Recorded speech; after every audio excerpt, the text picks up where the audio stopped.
સાથીઓ નમસ્કાર, ગણેશ ઘાસકાટા મિત્રો, આજે તમારી સામે હું મારો એક નવો વિડીયો લઈને આવ્યો છું કે મને જે આ ઓપરેશન કરાવ્યું એ ઓપરેશનમાં મારે 3 ઓપરેશન કેમ કરાવવા પડ્યા, અને તો હું મારું જે એક્સિડન્ટ થયું એનો નાનો અનુભવ કહેવા માગું છું. ઠીક છે.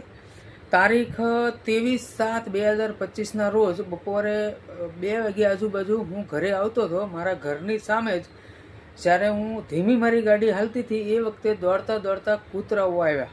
દોડતા મેં કૂતરાને બચાવવાનો પ્રયાસ કર્યો, પરંતુ કૂતરાઓ જે છે એ મારા ગાડીના આગલા વ્હીલની સાથે ભટકાયા. મારી ગાડી સ્લીપ થઈ ગઈ અને મારો હાથ આ જગ્યા ઉપરથી ભાંગી ગયો.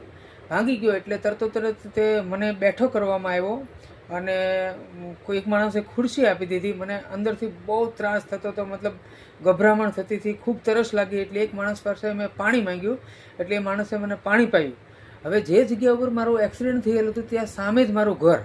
એટલે મેં મારા દીકરાના વહુને ફોન કર્યો કે રાજને તું નીચે મોકલ, મને એક્સિડન્ટ થયું છે. એટલે મારા પુત્રવધુએ મારા પુત્રને જગાડ્યો અને એ મોઢું ધોયા વગર સીધો નીચે આવ્યો. અને આટલી જ વારની અંદર જે જનતાઓ ત્યાં હતી એમણે 108ને બોલાવી લીધી. આ ખેલ માત્ર 5-7 મિનિટનો છે. આટલી જ વારની અંદર 108 આવી ગઈ અને મને જલ્દીથી કતારગામમાં ધનમોરા પાસે એક ઓર્થોપેડિક ડૉક્ટર છે ત્યાં મને લઈ જવામાં આવ્યા.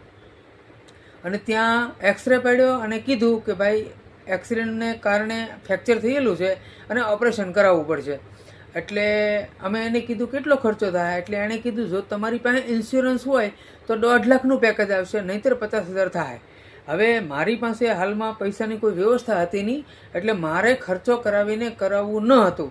પણ જો સસ્તું કરી દે તો એકવાર આપણે 25-30 હજાર રૂપિયા ખર્ચો કરવા માટે તૈયાર હતા. પરંતુ ત્યાં એ ડૉક્ટર માન્યા નહીં, તો મેં કીધું ચલો મને જવા દો સિવિલની અંદર. તાત્કાલિક મને સિવિલમાં લઈ ગયા. સિવિલમાં લઈ ગયા પછી રાત્રે 12 વાગ્યે મારું ઓપરેશન થયું અને 1 વાગ્યે ત્યાંથી ઓપરેશનમાંથી હું બહાર આવી ગયો. અને સવારે હું ભાનમાં બી આવી ગયો અને આખા દિવસ ત્યાં હોસ્પિટલમાં રહ્યા. અને સાંજના ટાઈમે રાત્રે અમે ડૉક્ટરને કીધું કે અમને રજા મળશે કે, તો અમને રજા આપી દીધી. આવી અને વળતા દિવસે મેં એ જ સ્થિતિની અંદર જે જગ્યા ઉપર મારું એક્સિડન્ટ થયું હતું એનો મેં વિડીયો બનાવ્યો અને એ વિડીયો પણ મારી યુટ્યુબની અંદર સામેલ છે. ઠીક છે. હવે આ ઓપરેશન કરાવ્યા પછી જે મને અહીંયા પીડા થતી હતી એ અસહ્ય હતી, ખૂબ જ પીડાદાયક હતી. 2 દિવસે મારે ડ્રેસિંગ કરાવવા જવું પડતું. એટલે ડ્રેસિંગ કરાવતી વખતે એટલી પીડા થતી હતી, મારાથી સહન નહોતું થતું. એટલે મારો દીકરો જે છે એ મારી છાતી ઉપર સૂઈ જતો અને ડૉક્ટર ડ્રેસિંગ કરતા. આવી રીતનું 8-10 દિવસ ડ્રેસિંગ કરાવ્યું. ત્યારબાદ એ સારવાર જે ચાલુ હતી એમાં 15-20 દિવસે એની અંદર ઇન્ફેક્શન લાગ્યું. એટલે ડૉક્ટરે કીધું કે આમાં ઇન્ફેક્શન લાગ્યું છે, હવે આનો મોંઘો રિપોર્ટ કરાવવો પડશે.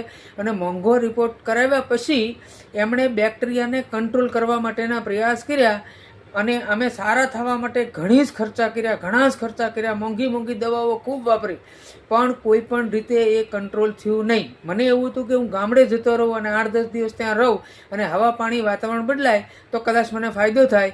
7-8 ડૉક્ટરોને બતાવ્યું, પણ મારે ધીમી રસી આવતી હતી, એ પાકમાં કાંઈ ફરક થયો નહીં.